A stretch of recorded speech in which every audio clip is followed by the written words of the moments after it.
학문을 연구하는 최고의 교육기관, 대학. 저번 미국 대학 MIT 캠퍼스의 다양한 건축물 영상에 이어 한국 대학교 캠퍼스 안에 지어진 유명 건축가들의 작품을 알아보도록 하겠습니다. 한국 대학 캠퍼스 안에도 곳곳에 유명한 작품들이 숨어 있다는 사실. 아키베어 TV와 함께 대학교 건축 여행을 떠나봅시다.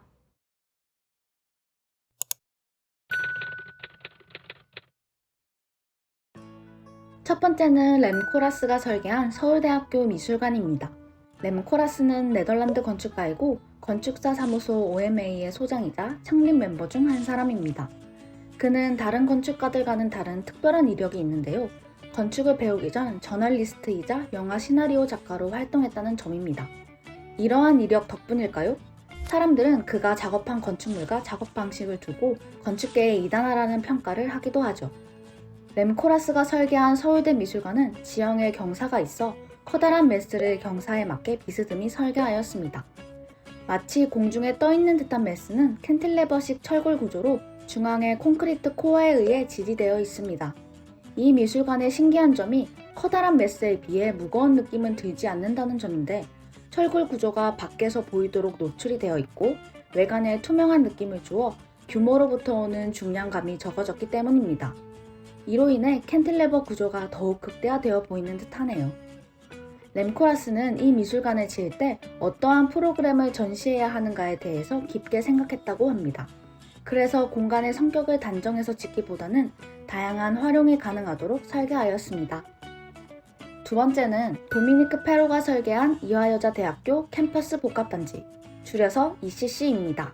ECC를 설계한 도미니크 페로는 프랑스 건축가이고 30대의 스타 건축가에 오른 사람입니다. 그는 프랑스 국립도서관으로 스타 건축가 대열에 올랐는데요. 펼친 책을 형성한 건물과 커다란 정원을 품고 있는 가운데 썬큰 공간으로 많은 찬사를 받았죠. 이 건물의 계기로 유명해져 대형 프로젝트들을 많이 맡고 있고 2024년에 개최될 파리 올림픽의 선수촌도 설계 중이라고 하니 그가 디자인한 선수촌이 기대가 됩니다. 도미니크 페로가 작업한 이화여대 ECC는 2008년 개교 120주년을 기념하여 개관한 곳입니다. 도미니크 페로는 캠퍼스의 원래 지형에서 단순히 건물을 올리지 않고 언덕을 파내어 넓은 광장을 중심으로 양쪽을 커다란 메스로 채웠습니다. 밖으로 크게 드러나지 않는 건물이지만 내부는 7층으로 이루어져 있다는 사실. 언덕을 파내고 난 그 공간에 빛이 들어와 지하 공간은 어둡고 습하다는 부정적인 인식을 없애고 지하 공간에 들어온 빛이 양측으로 서 있는 유리 커튼원을 통해 들어오는 모습이 정말 멋있습니다. 학교의 정문과 본관 사이 가장 중요한 축을 형성하고 학생들의 만남이 공간이 되는 ECC. 특유의 컨셉 덕분에 이화여자대학교를 상징하는 현대 건축물로 자리 잡아가고 있답니다. 세 번째는 김중업이 설계한 부산, 건국, 서강대입니다. 한국 현대 건축을 대표하는 역사적인 인물이자 한국에서 유일한 르코르비제의 제자인 건축가 김중업. 김중업 건축가는 한국전쟁 이후인 1950년대 우리나라의 재건을 위해 건설이 아닌 건축을 말하고자 했던 인물입니다. 김중업은 프랑스에서 돌아온 직후 3개의 대학 건물을 지었는데 그중 첫 작업은 부산대학교 본관, 현재는 인문관으로 불리는 곳입니다. 근처 금정산의 지형에 따라 니은자 형태이며 1층 일부를 제외하고 필로티 구조로 사람들이 지나다닐 수 있게 하였습니다. 규칙적인 모듈에 의한 평면 구성, 높은 층고, 전면의 유리창과 후면의 모자이크 창 구성으로 보아 스승 르코르비제의 스타일이 많이 묻어나옵니다.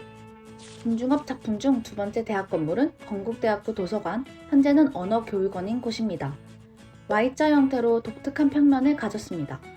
건물 중앙의 원형 공간을 축으로 하여 3개의 날개가 외부로 뻗은 형태로 파리의 유네스코 본부 건물에서 영감을 얻은 것으로 보입니다. 건물 평면뿐 아니라 건물 외부와 내부의 기둥도 Y자 형태를 사용해서 통일감을 주었습니다. 내부에는 가파르지 않은 경사로가 있어 장애를 가진 사람도 쉽게 건물을 이용할 수 있고 건물 중앙의 원형 계단으로 층간을 빠르게 이동할 수 있습니다. 김중업의 마지막 대학 건물은 서강대학교 본관입니다. 이전 작업에 비해 엄격한 비례, 면 분할, 지형과 조화를 이루는 형태가 뛰어난 작품입니다. 정면에서 보았을 때 오른쪽의 격자 형태의 외부 차양막은 오후가 되면 건물 깊숙이 내부를 파고드는 햇빛을 막기 위해 설치되었습니다. 오른쪽 건물에 비해 다소 평범해 보이는 왼쪽 건물은 지붕의 디테일을 자세히 봐야 하는데 모서리가 하늘로 향해 뻗어 있는 조형물이 보다 건물을 날렵해 보이게 합니다. 김중업의 3개의 대학 건물들은 공통점이 있는데요. 르코르비제의 영향을 많이 받은 흔적이 보입니다.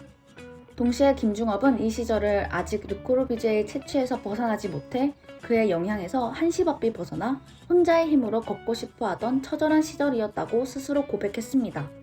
이후 르코르비제의 영향에서 벗어나 자신만의 건축을 짓기 시작하였고 한국 수도를 빛낸 당시 가장 높은 건물이었던 3.1빌딩부터 주한 프랑스 대사관, 올림픽 세계 평화의 문 등이 대표적인 작품입니다. 마지막은 김석재가 설계한 연세대학교 루스채플입니다. 건축가 김석재는 앞에서 소개한 김중업의 직계 제자입니다.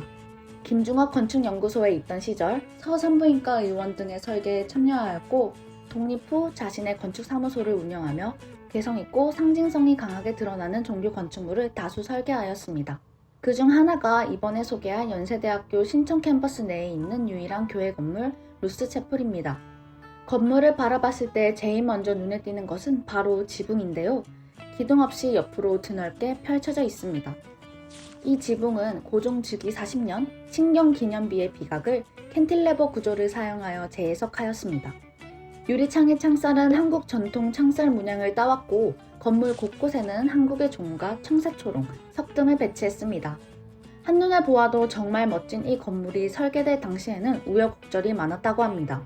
1970년대 초반만 해도 당시의 국내 시공 기술이나 건축 공법이 무척 열악한 상황이었고 캔틸레버 구조로 지어지는 지붕에 대해 많은 사람들이 우려를 하였죠. 그렇지만 이 커다란 지붕을 콘크리트로 채운 것이 아닌 속이 비어있는 철골로 대체하였고 표면은 알루미늄으로 덮어 실제로는 가볍게 처리를 했습니다. 교회 건물이지만 교회 건축물의 틀을 깨고 동양과 서양이 잘 녹아져 독특한 매력을 뽐내고 있는 건물입니다.